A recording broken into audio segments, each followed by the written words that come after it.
सबैलाई नमस्ते।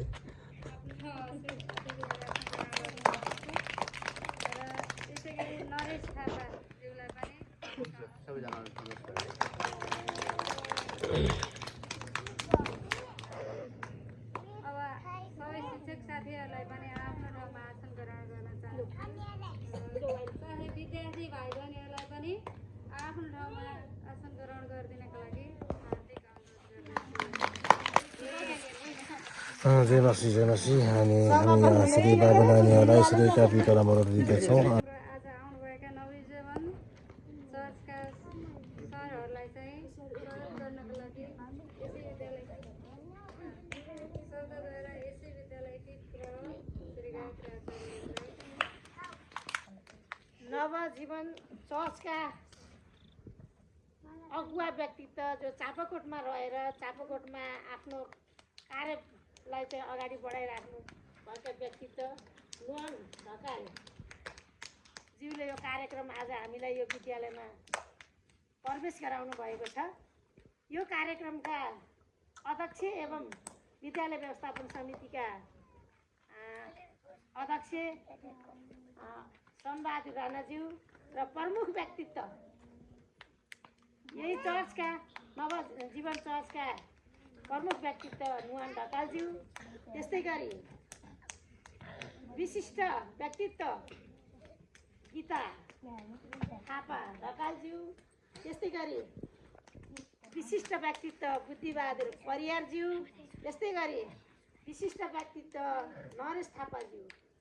सर्वप्रथम यो विद्यालयमा यो कार्यक्रम यो विद्यालय एकदमै चापाकोटको पनि वडा नम्बर 2 मा मात्र नभएर स्याङ्जा जिल्लाकै सायद विपन्न वर्ग रहेको वडा भन्ने लाग्छ मलाई। पहिला हामीले त्यसरी नै परिभाषित गरेका थियौँ र स्याङ्जा जिल्लाले पनि विपन्न वर्गको रहेको विद्यालय भनेर हामीलाई त्यसरी परिभाषित गरेको थियो।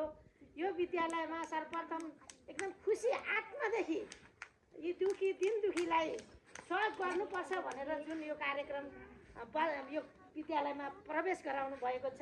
सर्वप्रथम चर्चका प्रमुख व्यक्तित्व नुहान ढकाल लगायत यहाँहरूको यो संस्थाका सम्पूर्ण व्यक्तित्वलाई मेरो विद्यालयको तर्फबाट र हाम्रो विद्यालय परिवारको तर्फबाट मेरो आफ्नो व्यक्तिगत तर्फबाट यहाँलाई शब्दद्वारा मैले स्वागत गर्न चाहन्छु।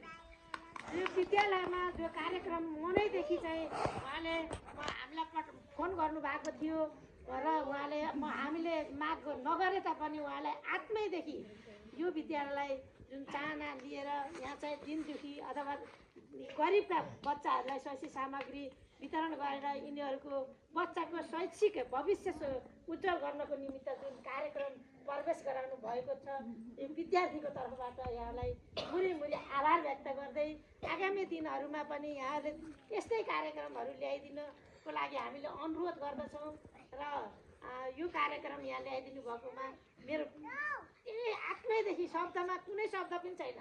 मैले यो हाम्रो 1 रुपियाँ पनि हामीलाई यो एकदमै महत्त्वपूर्ण अवस्थामा यत्रो चाहिँ योगदान पुर्याउनु भएको छ। सर्वप्रथम यहाँको योगदानलाई हामीले बिर्सने छैनौँ, हाम्रो विद्यालय परिवारले बिर्सने छैन भन्दै अबको यो कार्यक्रमलाई अगाडि बढाउनको निमित्त म्याडमलाई म अनुरोध गर्दै यहाँहरू प्रमुख व्यक्तित्व यो विद्यालय परिवार सम्पूर्ण उपस्थित हुनुभएको छ। यो कार्यक्रमलाई भव्य सफल पार्नको निमित्त उपस्थित भएर जुन अगाडि बढाउनु भएको छ यहाँलाई शब्दद्वारा पुनः स्वागत गर्दै मेरो भनाइ अन्त्य गर्दछु।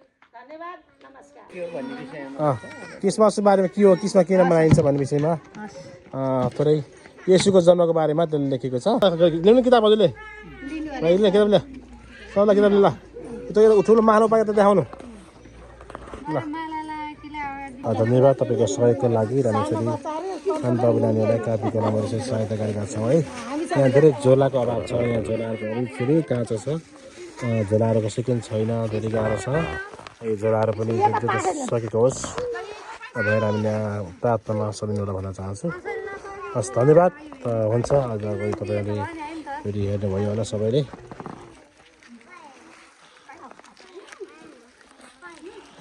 हुन्छ ल।